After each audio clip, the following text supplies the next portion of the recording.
Hey guys, Jordan Richards here. In this video, I wanted to talk about Google Ads and SEO expectations.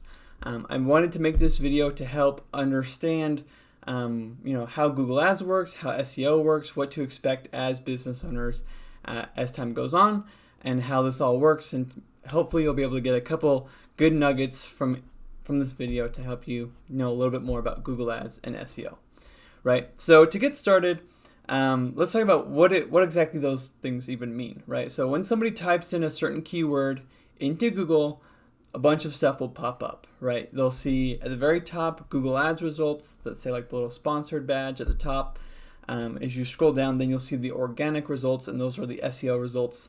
And then you'll see some Google Maps stuff, Google Guaranteed, all that kind of stuff mixed in there. And let's talk about those things, right? So first off, I want to talk about SEO, right? So when somebody Googles something and the organic results show up, how does it determine who gets put where, right? And this is going to be a 1,000-foot overview. We could talk about SEO for weeks, but I want to keep this as short as I can just to help understand expectations, and when you hire an SEO company, what to look for and how it's going to be going forward. So I have a little graph here. This left column, or the vertical axis, is SEO strength, right? There's no imaginary SEO score that Google has. There's a lot of different factors that go into SEO, but we're just going to talk about overall SEO strength and show it here visually. And then also, forgive me for making this not into like a PowerPoint. I was making it into a PowerPoint, then I realized I'm so much better at Photoshop than I am PowerPoint, so I just made this all in Photoshop, so bear with me. So over here on the right, I've created imaginary competitors, right? You've got competitor A, competitor B, competitor C, competitor D, right? And they've all been working on their SEO for who knows how long. In this imaginary example, competitor C has the highest SEO rank, right? And then competitor D does not, and so on and so forth. So let's talk about when you hire an SEO company, you can't just go from zero, like the bottom, to like maximum, like overnight, right? If you did do that, Google would flag you and ding you, and you wouldn't have good SEO anyway. So let's talk about how SEO works. And you got to keep in mind that SEO is the long-term strategy where it builds your asset. I like to kind of think of it as like a hotel. The more floors your hotel has, the better your asset is. And so if you ever sold your business, you could say, hey, I'm selling my business with this SEO that has 90 imaginary floors on this hotel, right? So the bigger your hotel is, the more valuable your asset is. Google Ads, on the other hand, is completely opposite. There's no continual growth and value. It's like a faucet. You turn it on, you put your budget into it, you're getting leads. You turn it off, you take your budget out, you're not getting leads. Short, sweet, and simple. And we'll talk about more about Google Ads later. But as of right now, I'm just talking about SEO, like I said, building that stories little over time. So let's talk about your SEO work. So when you hire a marketing company to do SEO for you, like I said, they can't just take you from 0 to 100 instantly, or else you'll get flagged, right? And you want to do constant work over time, and there's a lot of SEO work to be done. It's always like that. Once you hit a milestone, there's another one, and another one, and another one. That's what we do all day long. So when you hire an SEO company, they need time to grow your SEO asset. So let's say you start with an SEO company in January.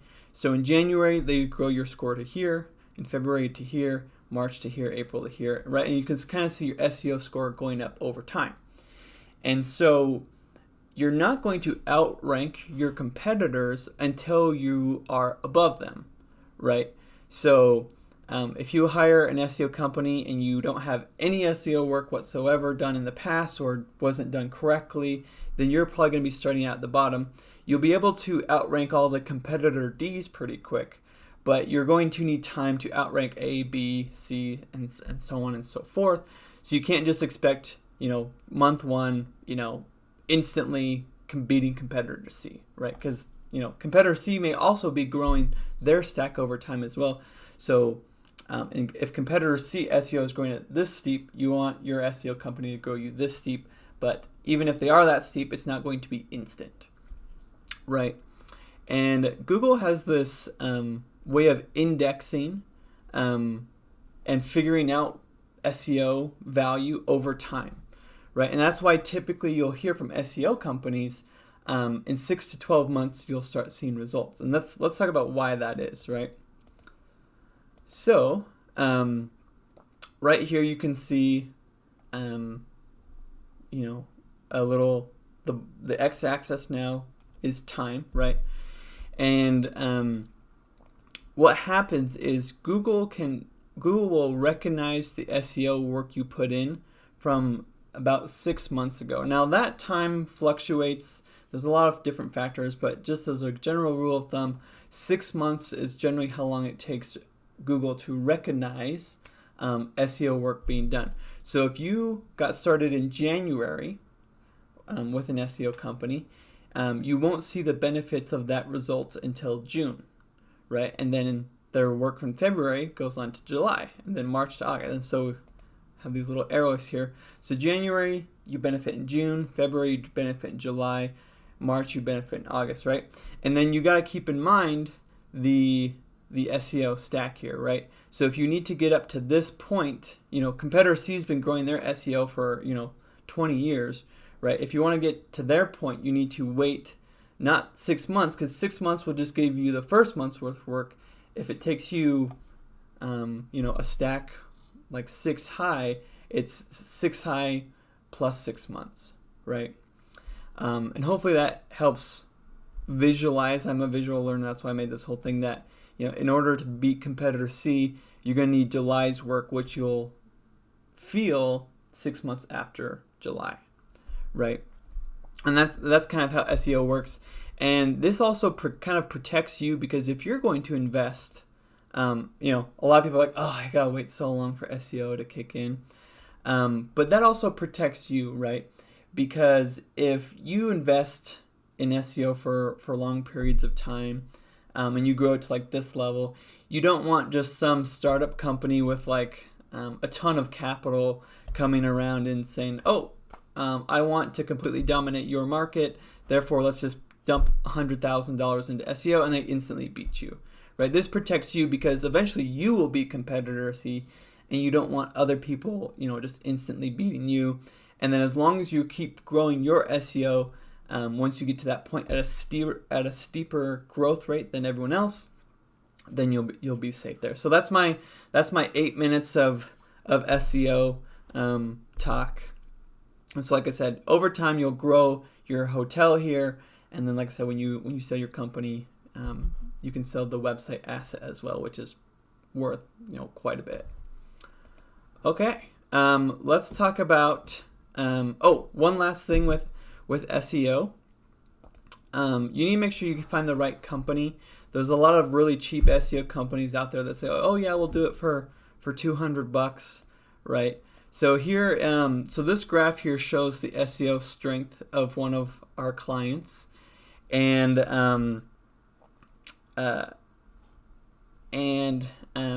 you can see, and I broke it down. The x-axis is time, the y-axis is SEO strength, and this is the chart of one of our clients. And you can see when the client hired a $300 a month SEO company, basically nothing got done, right? I don't know what exactly they were doing, but it wasn't influencing SEO, over time. You can see when they hired marketing company B, things started to go. Some things were happening. You could see it, and then marketing company B, when they hired that third marketing company, they were roughly the same as marketing company B. We are marketing company C, and so you can see when they first hired us, for the next 6 months, they kind of felt like they were still with marketing company. Oh, whoops, this should be an A. So when they first hired us, it kind of felt like they were still with marketing company A and marketing company B for those first 6 months. But after those 6 months, when we started, after 6 months of us doing our thing, they could really start to feel the SEO growth. And then, this is what they felt, during month 6, and then month 7, then month 8. Then now they've been with us for a little while now, and this is what they're feeling. And like I said, if this is such an asset, because if we were to just stop doing SEO work, you would still get this, whatever lead count this level generates going forward. Even if we just stopped SEO work altogether, you just want to be careful of stopping that, because like I said, if you plateau, that gives one of your competitors an opportunity to now pass you, right? So it's like a bunch of cars going around a racetrack. You want to just keep moving, keep slowly passing people, and then just once you get in the front, you just maintain speed. So when new guys come along, they can't just destroy you instantly. So hopefully this shows, a visual example. This is how my brain sees it. Hopefully this helps as well. And then one last thing I want to talk about to SEO. Like I said, Google has expressed there is over 200 different things that go into the SEO algorithm, if you will, and those things could be link building, header tags, meta tags, descriptions on pictures, different picture, you name it, right? There's so much going into SEO, right? And there's so many different things you can do. Here at our company, we focus on the items that are going to move the needle most, right? So on my little graph here, each of these little bars represents an item that we could perform to increase your SEO. The things at the top would be the things that really move the needle. The things at the bottom wouldn't move the needle too much. We often get asked from some of our clients, like, hey, can you change this one little picture on on a back end page? I think that will improve our SEO. And that's probably true, but you gotta keep in mind, if we take the time to do that, that action may be, right here, versus what we have planned to do, which is stay in the green, right? We always want to be focusing on the things that matter most. And if that item that you had mentioned is going to be, hurting the whole stack, then we definitely would do that. But you gotta, like I said, keep in mind there's so many different items that could be done, and we try and focus and stay in the green as much as we can. And then obviously if there's something blatantly obvious that just looks funky, then we'll of course get to that as soon as possible. So that's my 10 minutes of SEO. Hopefully that makes sense. Now let's talk about Google Ads and how this works, right? So like I mentioned before, Google Ads is not an asset, right? It's either on or it's off, right? And now you got to be careful that you make sure what is on is optimized, right? Because there's 10,000 ways how not to do Google Ads and how to waste a lot of money, and there's a ton of ways on how to do it correctly and get a good return on investment. So let's first talk about how Google Ads works. So long story short, super oversimplification here. There's a list of keywords that we create for you that we have found that are productive if somebody searched that, they would be looking for your company. We also have a list of negative keywords that we tell Google, hey, if somebody searches with these keywords, these would not be productive for the company. So do show up for these, don't show up for these. And then once somebody does search that, we have a list of ads, right? And so we pair up the best keywords with the best ads, right? Keyword D might go with ad J, keyword A may go with ad B, and so on and so forth. We find the right mix and match of keywords, headlines, descriptions, all that stuff, to give you the best keyword and ad combination possible. And then we go into the Google Ads auction, right? So how much you pay, a typical term is PPC, pay per click, and that's where your budget goes when you're using Google. So a typical Google ad auction is, it's you and all your competitors, right? So let's say you're in Utah, where we're located, and there's three competitors in this area, and so this keyword is searched a bunch of times, and you say, okay, my budget is $100, right? And let's say your competitor says my budget's $200, and your other competitor says my budget's $10, right?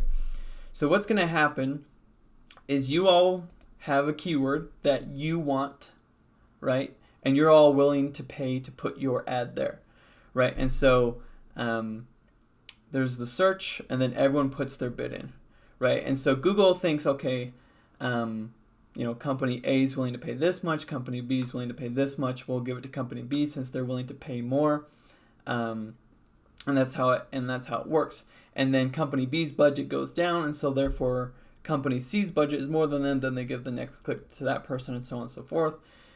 Google, your cost per click is total search volume divided by, so let's say there's going to be like 100 clicks divided by you and all your competitors' budgets, right? And that's the cost per click. That number is the cost per click. So, and it's supply and demand, right? The more, so the thing you and all your competitors are, the product that Google's giving you is clicks, right? Is a viewer, is a search, right?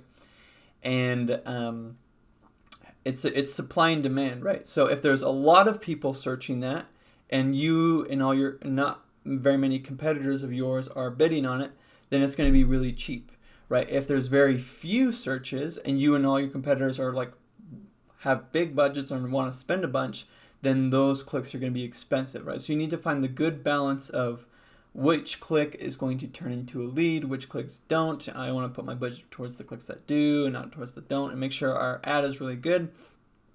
Because if you don't have a good looking ad, it actually makes it more expensive because Google takes the quality of your ad into account. So supply and demand that's what's determined by your cost per click, right? Okay, here's the other example. So you see if there's low search volume, high competition, it's a high cost per lead. If it's a high search volume and low competition, it's a low cost per lead.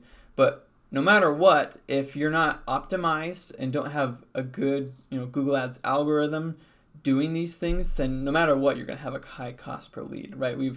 I had a client one time who tried to do Google Ads himself. He didn't really know what he was doing, and he, even though he was in a super low competition area, his cost per lead was still through the roof because you need to do it right. You need to put in the right headlines, descriptions, conversion tracking, all that stuff to get a very optimized cost per lead, and then you figure out which of these two you're in, and then hopefully you get a low cost per lead or the lowest cost per lead you could possibly get in your area in competition. So here's some example of clients I've taken out their names. So one of our client came from a marketing company and their average cost per lead was $98. Now, don't compare apples to oranges here. Your company may be different than these areas, industries, etc. So the first client of ours had a marketing company and their average cost per lead was $77. We had another client of ours who was using a different marketing company. And then that same company in the same area went to a different marketing company. The other marketing company was able to optimize it down to $72.50. And then when they came to us, we were able to optimize their cost per lead to $21.02. And so even though the same company, same area, same company, same competition, as they came to a more optimized algorithm, like what we provided for them, they were able to get a really good cost per lead. So that way they were falling under these categories, not this one. And one last thing I want to talk about when it comes to Google Ads is a lot of people might think, wow, Google Ads is fantastic. I can grow my business we're currently at $1 million. I can grow my business to $100 million just with Google Ads. I don't need SEO because this Google Ads things work. One thing to keep in mind is the cost per lead, or the more clicks you demand, the more monopolization you do inside Google Ads, the more expensive it gets, which makes sense. But you need to keep in mind Google Ads is exponential, not linear, right? So linear thinking is, okay, if we're represented in the blue line A, linear thinking is if I spend $10, get 1 lead, therefore if I spend $20, I must get 2 leads, right? That's very linear, and that's not the case. It's usually I spend $10, I get 1 lead, I spend $22, I get 2 leads, I spend $35, I get 3 leads, right? So it's not linear, it's exponential. So if you think you can just monopolize using Google Ads, that's not the case. So that's why it's so important to have both SEO and Google Ads, right? If you have Google Ads very optimized, having a really good cost per lead, keep that, because that will get you to the top of the charts as SEO grows. And then as SEO grows over time, you can either shrink your Google Ads budget or just keep it the same and still generate the same amount of traffic. Your SEO will grow. And that way, when somebody Googles a search term that's very valuable for your business, you'll be able to show up, at the very top with Google Ads, and then pretty close to the top as well for SEO, and so on and so forth. And that's basically what our company does is we help you get as high as possible on SEO over time, and then growing that asset of yours. And then we also, while we're waiting for the SEO asset to grow, we get you to the top of Google Ads instantly, or the top of the Google search results instantly using Google Ads, and making it very as optimized as we can, so that way you're not paying extra, you're paying the best cost per click possible. That gives you the best results, which therefore grows your company. So hopefully that helps.